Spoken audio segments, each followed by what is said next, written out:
Tommy Sands grew up in, not Houston, but you grew up in Shreveport, Louisiana. You're from Chicago, you said. Chicago, Illinois. Born in Chicago and raised in the South, raised in Louisiana and Texas. Shreveport, though. Wow. Shreveport. What a great place to grow up in. Oh, yeah. Got a guitar. Tell me about the guitar at a young age. Well, I used to listen to the radio when my mother went to work at about 5 o'clock in the morning. Right. Because we lived about 10 miles outside of town. She had to catch the bus. So there was nothing to do after she got up, and I used to listen to the radio. And they had all these great country and western singers on the radio at 5, 5:30, 6 o'clock. That was the home of the Louisiana Hayride. Right. Which is where Elvis came from, and me, and a lot of other people. Hank Williams. So it was a great, Shreveport was a great hub of music. Of country music. Yeah, when I was growing up. But you got a guitar at a young age. And you worked clubs at 12, 13, 14. Tell me about Yeah, even younger than that. Really? Tell me. Yeah, when I was 10. You worked clubs at 10? Nightclubs? Not real nightclubs. They were like taverns. Oh, you know, okay. What you might What do you call mean a taverns? honky-tonk. Where they serve liquor, Tommy. That's right, yeah. What do you mean you got there and sang? What kind of songs you used to do? Country and western. Did you really?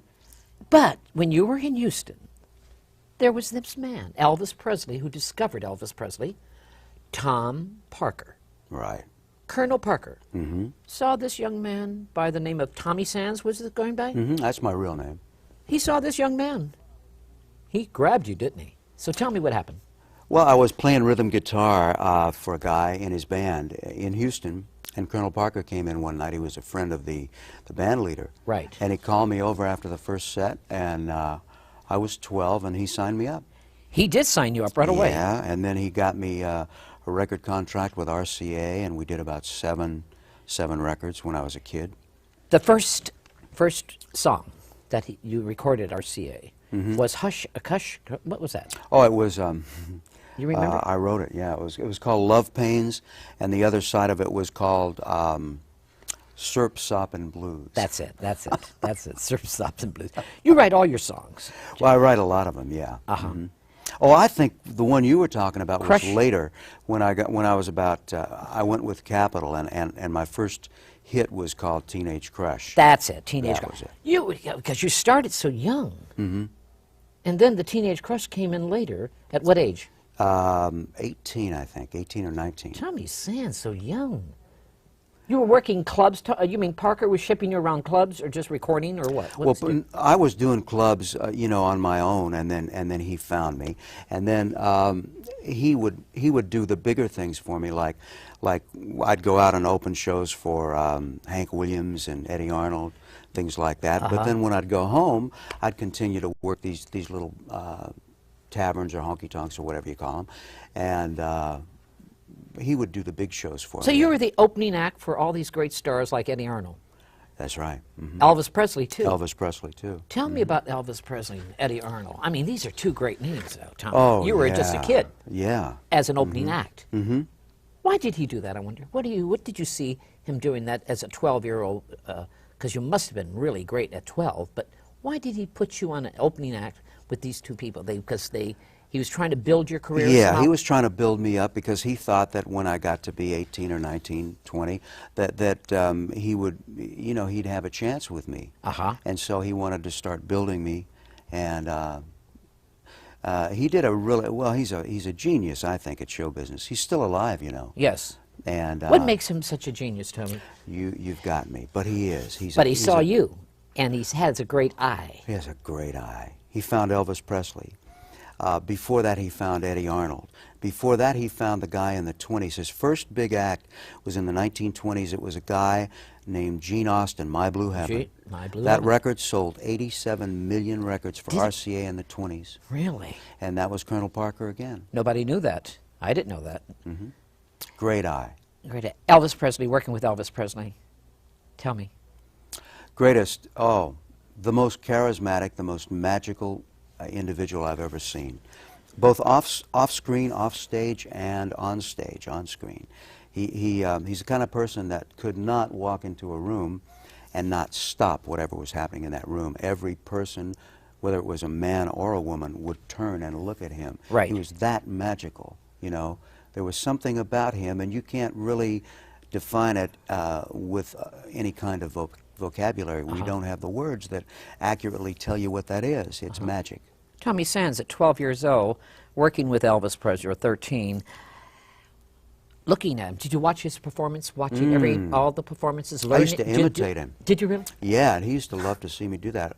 We'd go out clubbing after a show. Right. And at 12 years old, 13, he used to take you out clubbing? Yeah, because I was already working in him anyway, you know. Okay. And so he would ask me to get up and do him. So I would do that. What he used to talk about, actually? He didn't like to talk showbiz, did he? Well, he liked to talk about girls. Girls? He liked girls a lot, and so did I. Still do. You certainly do. And he used to talk about James Dean. Jimmy we Dean. both liked Jimmy Dean a lot, and he knew then that someday he was going to be an actor, and he wanted to be an actor like Jimmy Dean. Elvis did want to be an actor. He knew at that time. Yeah, and you sure did. Because you did work a lot of films when you came out here. First of all, you substitute for Elvis's television show, didn't you? Do Right. it. Tell me about that. How did that happen? Well, that was Colonel Parker again. Yeah. When he finally signed a contract with Elvis, it had to be exclusive. Those were the conditions that Elvis's mother and father laid down. So all of the people that Colonel Parker represented, Eddie Arnold, myself, other people, we could no longer be working with him. He was just exclusive with Elvis. But we remained friends, and I came out here when I was almost 18, and I wanted to, you know, I was trying to get in movies, trying to get a break somehow. Right.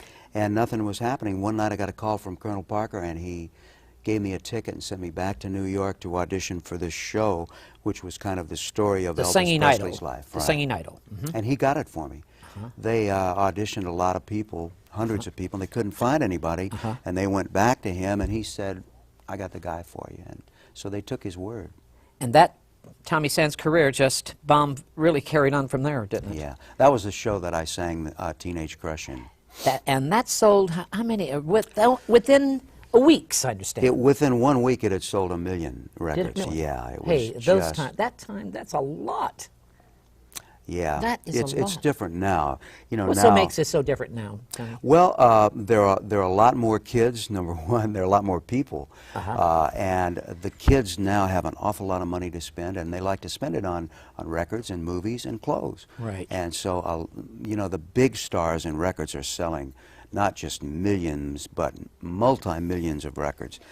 Some big record sellers now will sell 10, 12 million of one song. Right, right. Tell me about Capitol Records. How many records did you make for them? You made a lot, didn't you? Oh, hundreds, yeah. I was with them a long time. Sing Boy Sing. Movie? Movie. Tell me about that. Well, that was the movie version of that first show that I did, The Singing Idol. The Singing Idol. And so my first picture with 20th was Sing Boy Sing. And what's The Worrying Kind? What's that about? The Worrying Kind is another song that I did. It's a record that's.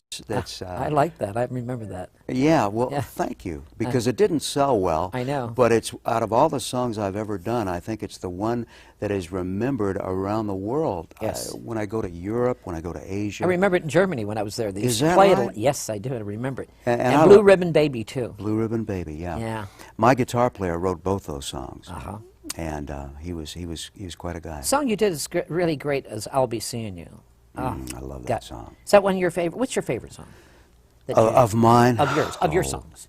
Do you have a favorite? Or? I think, yeah, I think probably my favorite would be The Worrying Kind of all the songs that I recorded. I really liked it. And the reason I think I liked it is it was so natural. Scotty wrote it one day, we went in the next day and recorded it, and we got it on the first take. It was just one of those things that was natural. You are very dear friends with one of my favorites, a poet, Rod McCoon. I love Rod McCoon. So do I. This man is so talented. You wrote a song with him or something. Tell me about this. What was that? Sing Boy Sing. Was that? Yeah, we wrote the song the for movie the picture. thing? Really?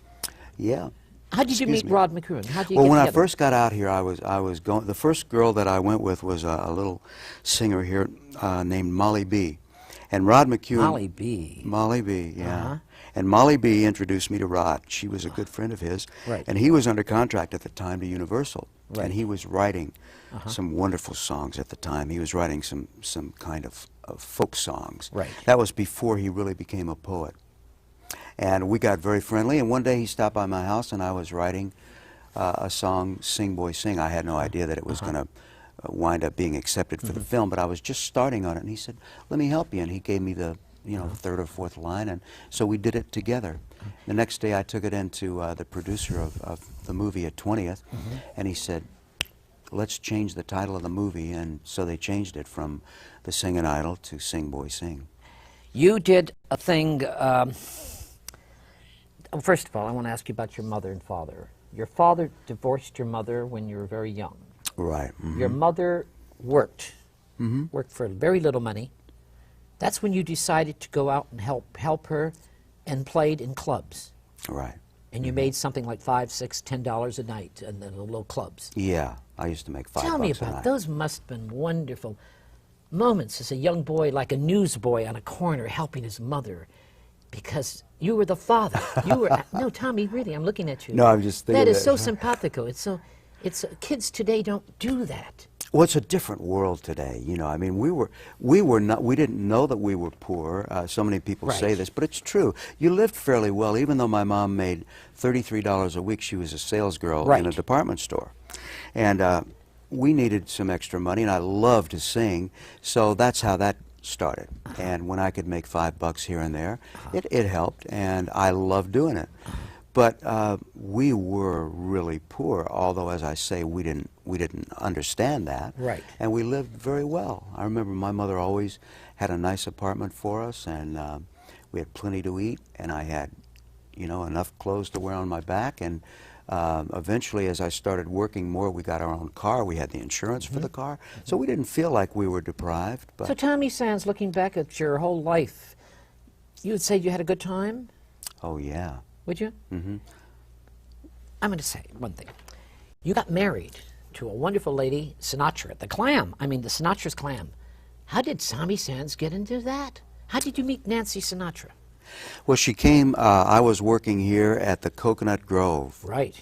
And She was after you, I understand. That's what I was told. Go ahead. and so she came back after the show and, Right. and came back to my dressing room, and that, it was like an instant thing. Was you it know. really? We started going out immediately, yeah. And you stayed, how long were you married? How long have you been? Well, we were together, I think, 6 years. She got Tommy Sands and really chased Tommy Sands. She told everybody, this is the man I'm going to Really? marry. Oh. This is the man I'm going to marry, and she married you. She didn't tell me that. Oh, she did? No? Was it a tough marriage for you at the after? No? Well, it was, you know, it was my Tell me. first marriage, so I had nothing to judge it by. Right, right. But we were very young, and I think in retrospect, if she probably, I don't know what she says about it, but that's what I would say. We were just really, really young. She was 17, I think. She and was I 17? Yeah, and I was 20. Yeah, something like that, or she was 18 and You I was guys were young. 21. You guys were Oh, Yeah. man. Yeah, and your careers, you both had careers at the time. Well, she didn't yet. The shoes didn't come out then, no. You know, No, that was later. Yeah. Yeah. But so she was a wonderful wife. She really was. Did you And- insist that she should get in the business? Did she ask about this to you? No, but she wanted to, and so we did a couple of records when we were married, and I remember I helped her with them. But she didn't really hit until I left. I think that was probably the best thing that ever really? happened to her. I always say I'm the reason she became a star. Meeting I Sinatra, left, did you get along, you guys, at the beginning of your we meeting always Nancy? got along. Yeah, I understand that. He was strangely enough, he was very, very soft and gentle, and he never intruded in our relationship. Really? Never. Mm-mm. Well, that's good. to know. When we were going with each other, when we were married, he was never like the overbearing type stepfather, you know, That's or what I always heard father-in-law, about rather. Frank. I heard about Frank. He's always He just let her alone and let her do her He does own all his thing. daughters the same way. He's James Ferrantino, all these people. Well, I admire that. I think it's a wonderful quality, and I hope when my daughter gets married that I can be that way. You did a movie with him. It was called None But the Braves. Tell me about that, working with Frank Sinatra. Well, Did he get was- the part for you, or did you? How did that happen? He probably got it for me. Did he? You know, Oh, yeah. you're honest. That's what I like Yeah, about you. he Go ahead. probably did because At that time, I was a much bigger star, or much more successful before I met Nancy. And so when I met her, I was already beginning to go down somewhat. We were married, and then during the marriage, you've never been down. People don't. Still well, I mean, you know, you have a peak, and then you kind of. Well, that's life. That's how we you go. have your ups and downs. Ups and downs, and it's so good that way because you'll find yourself better. Don't you feel you found yourself a little better when you're coming down too? Well, I would love to just stay there. Really, really? Frankly, sure, why not? I mean, I'd love to be a gigantic star and die a gigantic star. But that's not the way life is. At least it wasn't that way for me. Did Sinatra help you on the set with this movie, The Braves? Sure, he was the director. He was the director. Gave me one of the, didn't give me. He was telling Clint Walker, and one of the best lines I ever heard. Oh, that's right, Clint Walker's in it.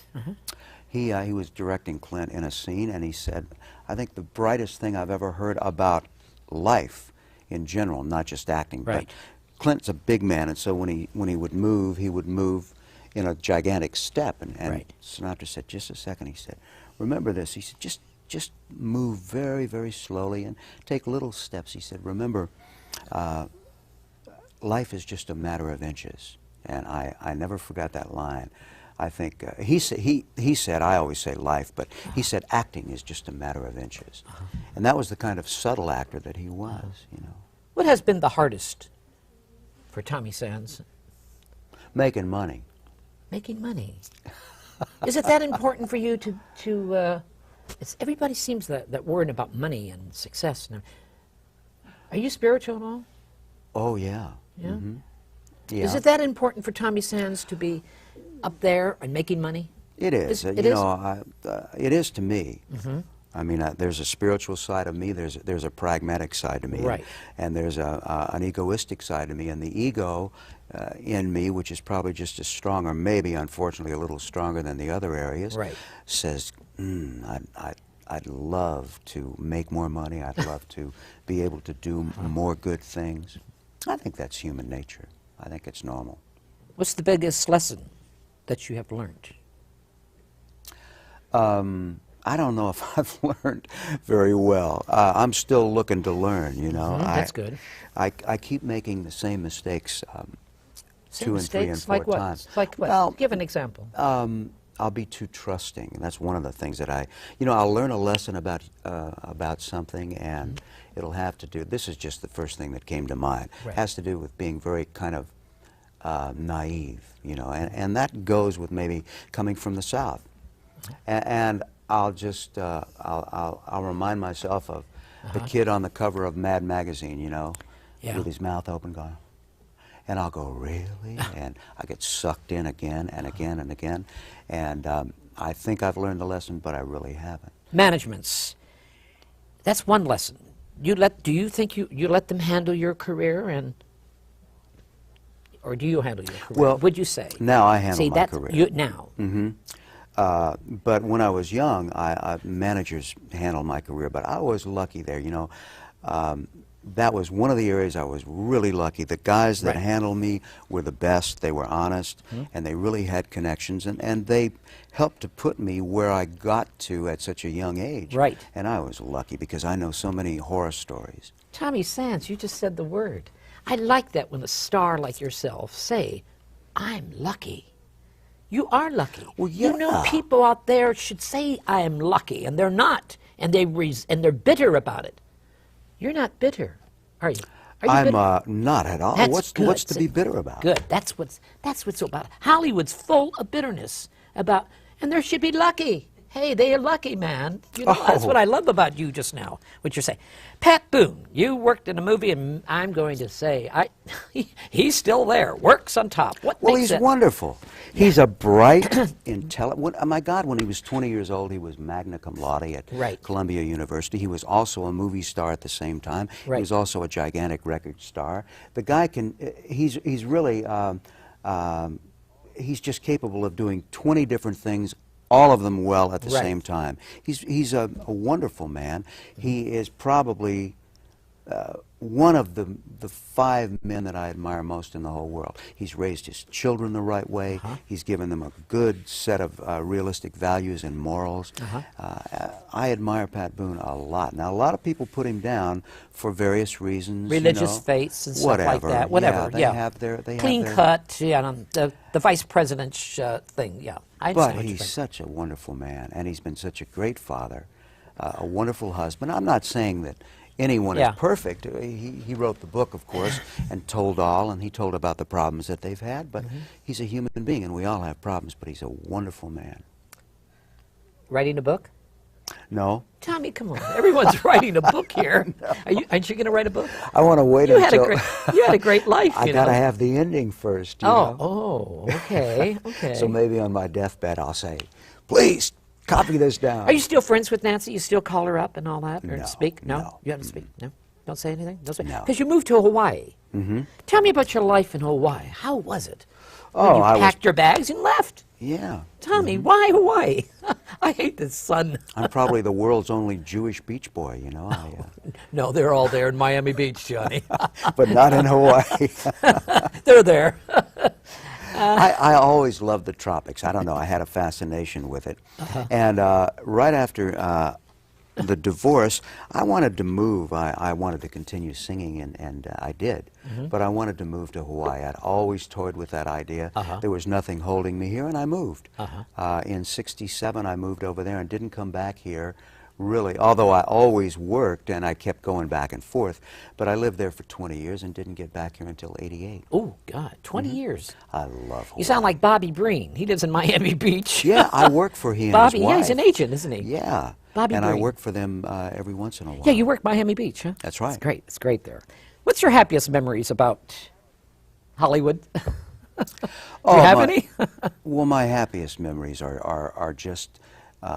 being with Elvis and all that? Or those are all wonderful memories, but the greatest thing that I think of is that I was one of the lucky few people that had a dream, and that thank God and thank this business and thank whatever caused it, thank Colonel Parker, I was able to realize my dream. And there's so many people that have a dream, and you know, maybe they don't go for it for one reason or another. Right. And that's the one thing that whenever I'm asked to go out and to talk to kids in schools, I always say, you know, go for your dream. Go for your dreams. Because I don't care who you are or what kind of an education or what kind of money or lack of money you have, everybody can do it. I am not a real talented man, but I had drive, I had some luck, I had God, and I was able to realize my dream, you know? Yeah, and it can happen to anybody. Tommy Sands, you should go out talking more like this and let these young kids know more about this. Well, you can help a lot of kids. Because that is so true. That is so true. It's true, you know. Because when there's a dream out there, you make up your mind, go for it. Persistence is it. And go for it. Am I right? The worst thing that can happen is you'd be happy, but you didn't become a star because you'd be doing what you love to do. It's Tommy said, not everybody can become a star. And not everybody wants to be a star. I was as happy when I was singing for $5 a night as I was when I became successful, because I was doing what I love to do. You're a singer. You Exactly. like to entertain, see? Yeah. Working with Jack Nicholson. Come on, tell me about Jack Nicholson and you. Tommy Sands, what film was that in? That was in Ensign Pulver. Ah. Josh Logan film, and Josh was great at casting people. He was another one like Colonel Parker who had a good eye. He had a good eye. Yeah. That film, there were so many young people who hadn't made it yet that were about to explode. There was Jack Nicholson. Right. I think he had done maybe 1 film or 2 films before that, but I'm not sure. That may have been his first picture. Right. There was James Ferrantino. There was Jimmy Coco. Peter Marshall, I know I'm leaving some people out, but there must have been 10 or 12 young men that were just about to explode and become major stars. And they were all in that little film. Tell me about the days of you and Fabian and Frankie Up. I mean, you all guys came around that area. How did you feel to be along with Fabian, Tommy Sands, and, you know, you all guys were teen idols. It must have been great to walk into a theater backstage and girls are screaming at you guys. Oh, it was wonderful. Because I had a tough time with girls when I was in high school, like most 99% of the guys. Right. You're bashful. I'm not a jock. You know, I wasn't 6'10" and wasn't on the football team, and so I had a tough time getting a date. And to suddenly get a record contract and and have a few girls, it was like, aha, you know, I was in heaven. I heard Tommy Sands was bashful. I'm sitting talking to you now. I'm looking at you. You are shy. Yeah. You are shy. You had a problem at the beginning, and you went to see a psychiatrist for the shyness. I still go to a psychiatrist. Well, I do too. I have all. I don't know why, but all I through do. the years, it's You helped still me go? a lot. Mm-hmm. What was the reason? We Joe? work on, you know, various things. That just helps me a lot. It's good to find somebody who's got some fresh ideas and some better ideas than you have. Tommy Sands drinks? No. Never took drugs either. Oh, Never. yeah, I did. I went through my drug and drinking really? phase, yeah. You did? And during the 60s, and was smoking like, I don't know how many packs a day. Yeah, and... you don't smoke anymore? I don't smoke no drugs, or drink no or no drugs, yeah. Good, that's don't do any of it. That's it's not that I think that necessarily... you know, taking a drink now and then is horrible. If you're the right kind of person, I'm not the right kind of person. Right. When I do something, I will do it to excess, if whatever it is. And so I know that drinking is not for me. You got that rockabilly roots, don't you? That's actually. That's that rockabilly roots down there in Louisiana. I know you're from Chicago, but still Chicago's rockabilly roots too, you know. Oh, that was so exciting, because rockabilly was formed right there. Elvis and Jerry Lee and Roy Orbison and a few people like that. You know, it all began out of nothing. There was nobody singing like that, and it was so exciting to be there at the time and to be part of it, you know. Rockabilly started right then.